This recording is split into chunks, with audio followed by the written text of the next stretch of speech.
saya mau sedikit wawancara Ibu terkait kegiatan Ibu sebagai pemimpin sebagai kepala sekolah di sekolah ini, Bu.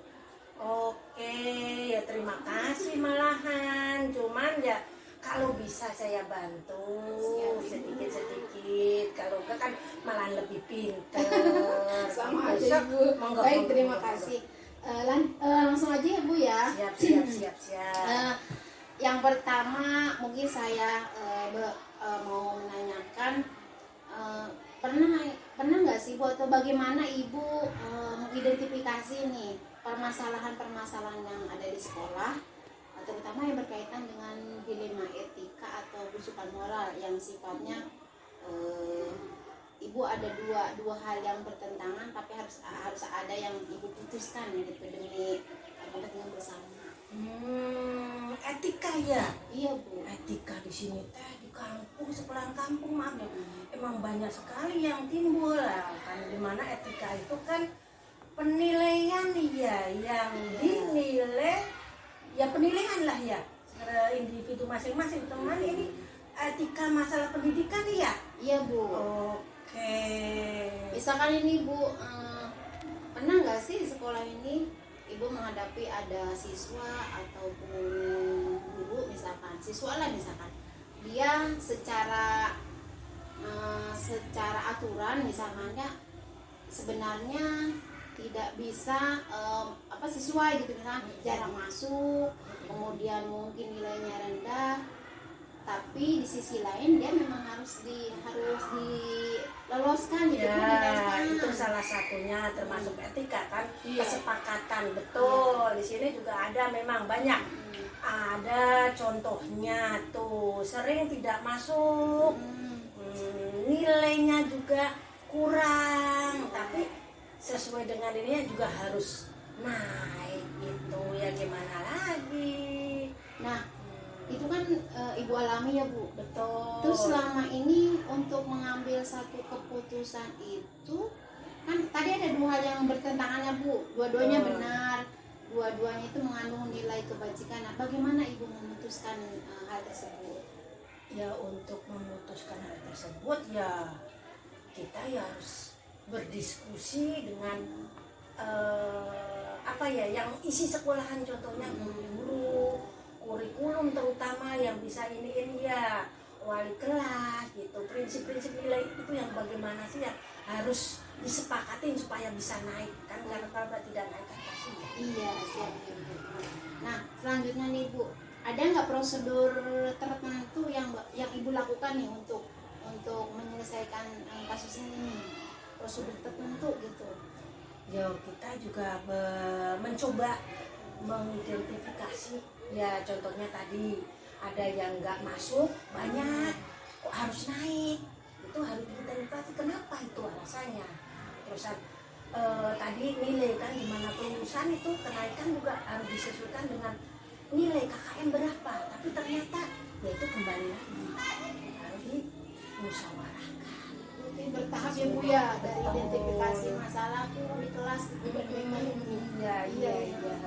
Selanjutnya nih Bu, dari langkah-langkah itu ada nggak sih yang Ibu anggap langkah yang paling efektif gitu untuk menangani kasus seperti tadi itu yang Ibu hadapi? Itu kembali lagi tadi kan harus dimusyawarahkan, ya harus punya waktu untuk mendiskusikan permasalahan ini. Berarti adanya ini ya Bu ya, konfirmasi ke wali kelas, koordinasi ya. Ya semua warga yang terutama orang tua. Orang tua kan juga harus tahu, karena orang tua di sekolah itu guru, orang tua di rumah yaitu orang tua pribadi. Jadi kerjasama antara sekolah dan Betul. Selanjutnya tantangan yang terbesar yang Ibu rasakan nih untuk dalam menghadapi hal tersebut, apa Bu tantangan terbesar? Ya memang juga jadi masalah ya, karena di sekolah kan berbagai banyak warga ya, antara guru, orang tua itu warga termasuk warga sekolah ya, orang tua ya. Nah itu kan masing-masing punya pendapat yang berbeda-beda. Ya kembali lagi itu nanti dikumpulkan terus diskusikan lagi gimana bagusnya berarti adanya silang pendapat gitu ya Bu ya, di Betul, antara guru, betul. di antara Iya harus itu harus biar tidak saling gimana ya miskomunikasi. Ah, saya ini begini kok nggak dihargai, saya yang ono juga begono gitu. Baik Ibu. Satu lagi nih, ketika Ibu menghadapi permasalahan itu untuk mengambil keputusannya, biasanya ada prosedur atau jadwal tertentu atau memang saat itu langsung diputuskan Bu? Misalkan tadi ada anak yang seperti itu langsung diputuskan, atau memang ada jeda waktu tertentu yang Ibu sengaja menyiapkan waktu untuk menyelesaikannya? Nah, kayaknya kalau diputuskan langsung kayaknya kurang kondusif akhirnya. Ya kembali kita harus membuat jadwal khusus buat nanganin itu, mutusin itu. Bukan juga nggak sekaligus satu kali penanganan terus selesai, enggak, kayaknya bertahap. Berarti ada prosedur tertentu ya Bu ya, jadi Betul. tahap-tahapannya supaya semua pihak bisa menerimanya ya Bu ya. Iya. Selanjutnya Bu nih, Gimana? yang Ibu rasakan atau Ibu anggap faktor yang membantu mempermudah Ibu dalam mengambil keputusan tersebut, apa saja? Boleh Ibu dari faktor dari Ibu ataupun dari teman-teman misalkan? Ya semua pendapat dihargai, ya kan. Dari guru, terutama wali kelasnya, kurikulum yang mengetahui aturan-aturan masalah nilai, orang tua juga ya harus disinkronkan, jangan sampai itu ada kesimpangan. Yang ini kok nggak dihargai begitu kayak tadi itu. Harus disinkronkan antara pendapat masing-masing itu. Berarti semuanya ada konsultasi, kembali lagi ya Bu, ada koordinasi, ada konsolidasi ya Bu ya, Iya, sehingga tuan semuanya saya menjadi clear gitu ya Bu ya, Iya. permasalahan ini kayak gitu. Terakhir nih Bu, Terakhir terus dari tadi. habis menarik di permasalahannya ya. Dari semua hal yang Ibu sampaikan tadi dalam mengambil keputusan perihal permasalahan tadi, pembelajaran apa sih yang dapat Ibu ambil gitu sebagai seorang pemimpin? Ya bagi saya ya pertama mengetahui latar belakang siswa tuh ya kan, tahu tuh yang akhirnya seberapa sih permasalahannya ya, sedikit karena juga siswa juga sebagai keluarga di dalam sekolah ya diusahakan bisa banget. Iya. Ya Bu ya, jadi lebih mengenal karakter anak, lebih mengenal background dari anak di sini ya Bu ya. Harus sedikit-sedikit harus, misalkan kita juga di sekolah dianggap sebagai orang tua meskipun nggak sepenuhnya harus tahu. Iya, itu pembelajaran penting ya Bu ya, mungkin untuk semua pihak termasuk termasuk guru ya Bu ya. Betul. Kalau kita bisa memahami karakter anak, memahami latar belakangnya, mungkin lebih mudah mengatasi masalah. Begitu. Terima kasih Ibu atas waktunya. Sama-sama. Tambah pengetahuan, tambah pengalaman. Ya kalau ada kekurangan dari saya untuk menjawab ya mohon maaf. Ya. Terima kasih Ibu. Siap. Assalamualaikum warahmatullahi wabarakatuh. Waalaikumsalam warahmatullahi wabarakatuh.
mohon izin, ada beberapa hal yang ini saya tanyakan atau saya konfirmasi ke Bapak. Kemudian Bapak berkenan.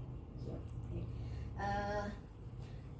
Yang pertama, bagaimana Bapak mengidentifikasi satu permasalahan di sekolah ini yang Bapak pimpin, baik yang berkaitan dengan dilema etika ataupun Bapak efektivitas mengidentifikasinya seperti apa, Pak?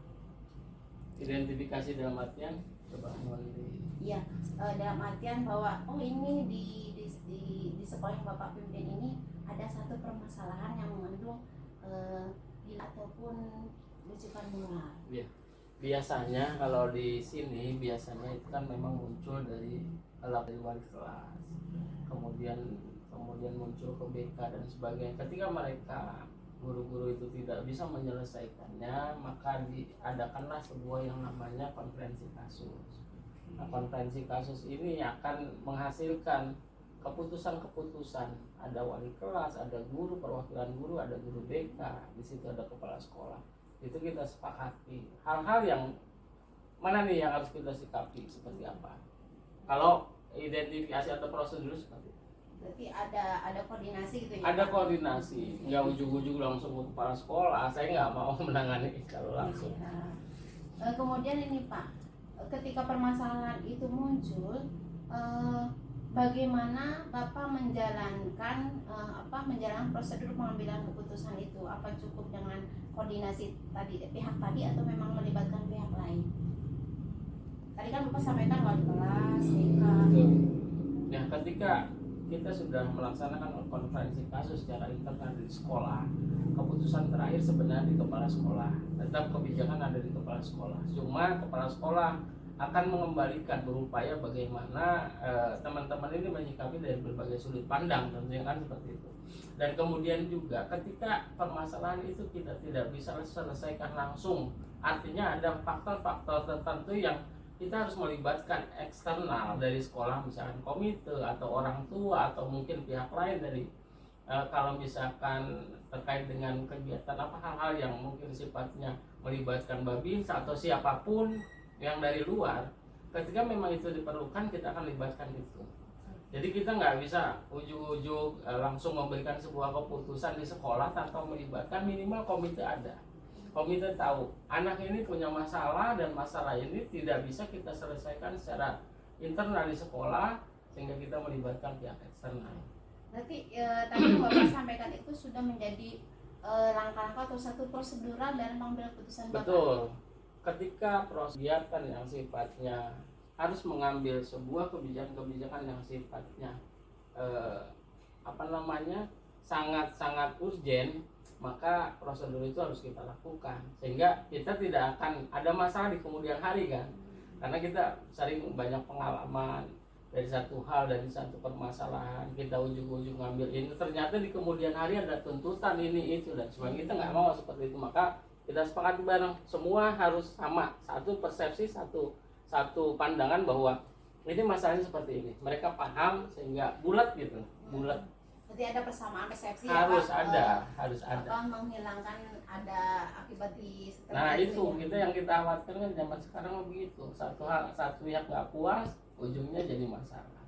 Nah, dari prosedur yang tadi itu, dari langkah-langkah yang tadi itu, mana yang Bapak anggap paling efektif?